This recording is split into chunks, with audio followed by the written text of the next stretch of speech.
They called him the chessboard killer, Alexander Pichuskin, a name that sent chills through Russia. He murdered at least 48 people, all in an effort to fill every single square on the chessboard with blood. 64 squares, 64 lives. That was his goal, not just to kill but to outdo his idol, the infamous serial killer Andrei Chikatilo. Pichuskin was born on April 9, 1974 in the Russian part of the Soviet Union. As a child, he was friendly, sociable, and normal by most standards. But everything changed after a traumatic head injury from a fall off a swing. Those around him noticed the shift. He became short-tempered, impulsive, and easily agitated. He was bullied at school and misunderstood. His mother placed him in a special needs school, but his grandfather disagreed with the label. He saw potential in the boy, which was intelligence and not disability. So Alexander moved in with his grandfather, who taught him how to play chess. It quickly became more than a game. It was structured, ordered, and was controlled, something he lacked everywhere else in life. He would often play with older men in Bitsa Park, challenging strangers and sharpening his skills. But life, once again, would knock him off balance. When his grandfather died, the only anchor in his life was gone. Devastated and alone, Alexander spiraled into alcoholism. He returned to his mother's home, but something had already snapped. The boy who loved chess began recording video of himself threatening children, and then he craved more fear, more power, and more pain. On July 27, 1992, at the age of 18, Pichuskin committed his first murder.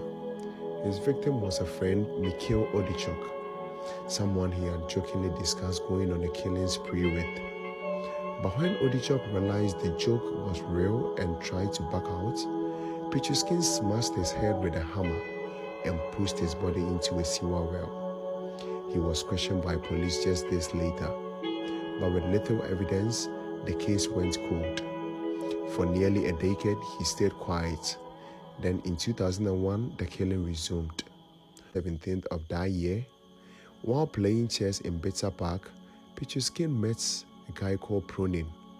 After the game, he invited him to take a walk, claiming it was the anniversary of his dog's death and he wanted to toast to its memory. They drank vodka together. Then without warning, Pichuskin struck him with a hammer and threw his body into the well, the same one from years before. This became his pattern. He circulated spots in the park, a bottle of vodka, a story to lower the guard, then a hammer blow, and fall into the darkness. But some survived. On February 23, 2002, he lured a pregnant woman named Maria Vicheva into the park and shoved her into the well after beating her. She survived, crawled out, bruised, battered, but alive. She reported the attack, but because she was an illegal immigrant, her claim was dismissed. On March 10th, just few weeks later, a teenage boy called Mikhail Lobov suffered the same attack, but fate spared him too. His jacket caught on a metal ledge inside the well, breaking his fall. He climbed out and even confronted Pichuskin afterwards. But again, authorities failed to act. They threatened him instead. In November 2003, Pichuskin attacked a neighbor called Polikarpov. He struck him with a hammer and dumped him in the well. This time, the man survived, but suffered such head trauma he had no memory of what happened. It wasn't until November 2005 that police began to seriously connect the dots. That month, a former policeman named Nikolai Zakachenko was found dead in the park, but unlike the others, his body wasn't hidden. Pichuskin left it out in the open, a taunt and a challenge.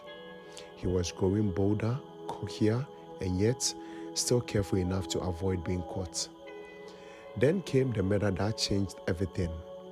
On June 14, 2006, he invited his co-worker Marina Moskayova for a walk.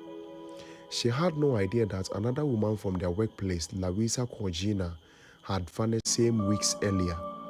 But before Marina left, she wrote a note for her son, telling him who she was going out with, where they were going, and she even included Pichuskin's number. Later that evening, when Marina didn't return, her son called the number, but Pichuskin denied ever seeing her. The boy alerted his father, and the father called the police. Then came the second mistake.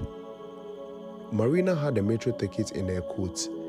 Investigators reviewed footage from the station, and there they were, Marina and Alexander walking side by side.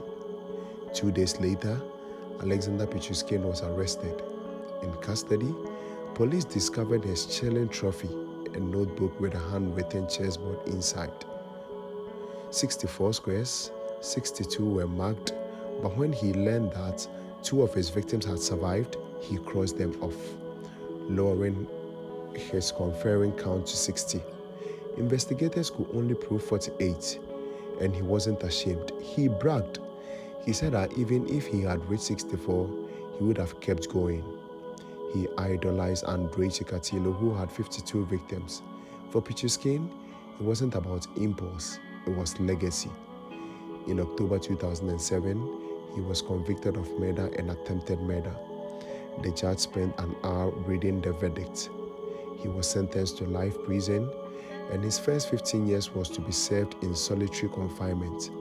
During the trial, he stood inside a glass cage for his own protection. He even asked the court to add more victims to his body count. And as disturbing as it is, in 2016, a surprise happened. A woman named Natalia visited him in prison, and they got married. Alexander Pichuskin mostly targeted homeless men, though women and even children weren't spared. He lured them with promises of drinks or companionship. He told them to pay respect to his dead dog, then struck them from behind. Sometimes he burdened them to death with a hammer. Other times he pushed them down the well. Still alive, and in few cases he shoved broken vodka bottles into the skulls of his victims, and each time he filled in one more square on his chessboard. And this is the chessboard killer, Alexander Pichuskin.